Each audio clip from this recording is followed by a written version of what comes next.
Hello everyone, this is Manpreet from nursing scoop live. I hope आप सब ठीक ठाक होंगे। सो आप सोच रहे होंगे कि मैं आज हिंदी में क्यों बोल रही हूँ। सो मैं कोशिश करूंगी अब से वीडियोस हिंदी में डालने के लिए, बिकॉज बहुत सारे मैसेजेस आते हैं कि आपका कंटेंट बहुत अच्छा होता है बट पंजाबी हमें उतनी अच्छे से समझ नहीं आती, तो आप हिंदी में कंटेंट डाला करो। सो उसी को मद्देनजर रखते हुए मैं सोच रही हूँ कि अब से हम वीडियो से हिंदी में डालें।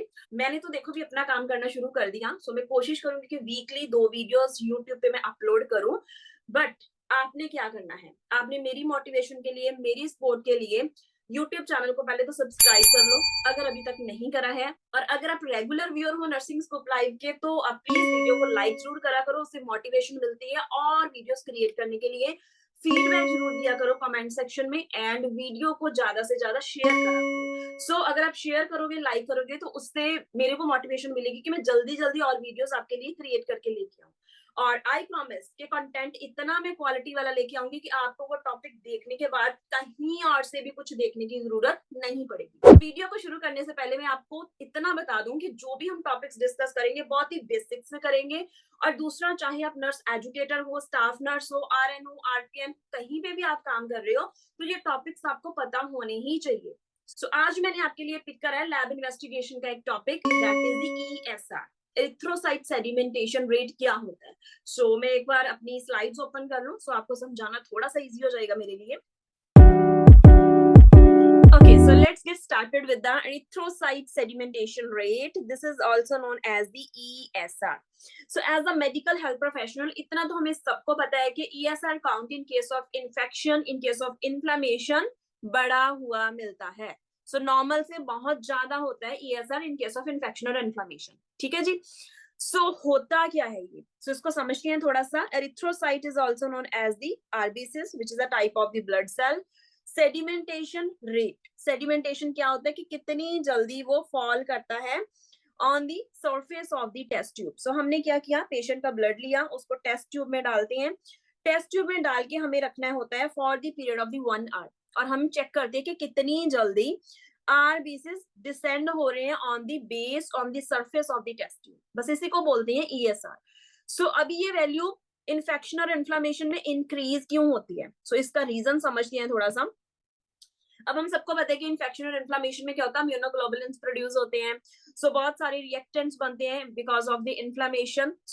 जब आप पेशेंट के ब्लड को टेस्ट ट्यूब में डालते हो तो क्या होता है, because of this immunoglobulins, fibrinogen और एक्यूट फेज रिएक्टेंट्स, जो आरबीसीज होते हैं वो एक के ऊपर एक ऐसे स्टिकी होने लगते हैं और एक लेयर फॉर्म कर लेते हैं। जिसको हम बोलते हैं रॉलेक्स फॉर्मेशन। जितनी जल्दी ये रॉलेक्स बनेगा उतनी जल्दी ब्लड नीचे टेस्ट ट्यूब के ऊपर डिसेंड होगा, इसके बेस के ऊपर डिसेंड होने लगेगा और ये वैल्यू इंक्रीज आएगी पेशेंट की। ये होता है because of the rouleaux formation. RBC sticky होने लगते हैं एंड बहुत जल्दी डिसेंड हो जाते हैं।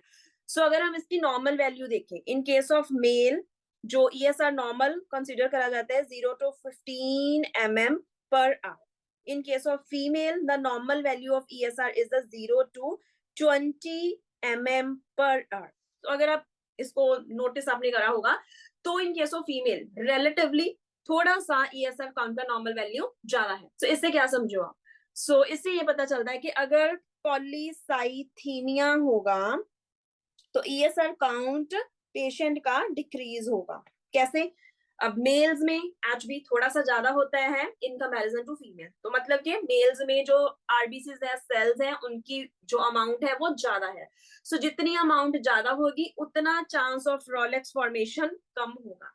रॉलेक्स कम बनेगा तो सेडिमेंटेशन भी उतने अच्छे से नहीं हो पाएगी। In case of polycythaemia which is increase number of the blood cells, poly का मतलब बहुत ज्यादा, साई का मतलब सेल्स, तो सेल का नंबर बहुत ज्यादा होने की वजह से रॉलेक्स फॉर्मेशन नहीं बन पाता, जिसकी वजह से ESR काउंट कम होता है। ESR हमें इंक्रीज देखने के लिए मिलेगा in the disease conditions like joint pain. Joint pain में क्या है, इन्फ्लामेशन होती है, ठीक है। देन उसके बाद कोई भी बैक्टीरियल इन्फेक्शन हो गई, कोई भी वायरल इन्फेक्शन हो गई तो ESR काउंट इंक्रीज होएगा।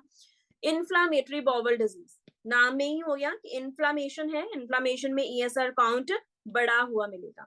और disease conditions like CKD, chronic kidney disease, इन सारी कंडीशंस में ईएसआर काउंट इंक्रीज होता है। और एक मैं आपको और बता दूं कि this is the non specific marker. Non specific का क्या मतलब हुआ कि हमें इतना तो पता चलेगा कि बॉडी में इन्फ्लेमेशन है, बट कहाँ पे है वो नहीं हमें इससे पता चलेगा।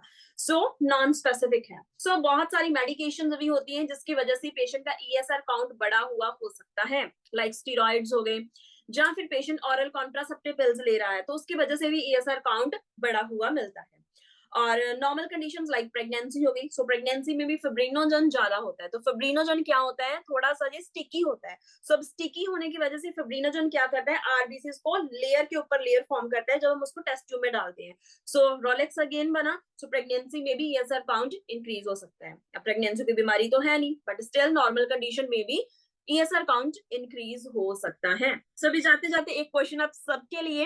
एक तो आज हमने डिस्कस कर लिया ईएसआर, और कौन सा इन्फ्लामेटरी मार्कर होता है जो इन्फ्लामेशन और इन्फेक्शन में बढ़ा हुआ मिल सकता है। Put your answer in the comment section. So बहुत जल्द मिलेंगे अपनी किसी नेक्स्ट वीडियो में। So stay tuned with nursing scoop live.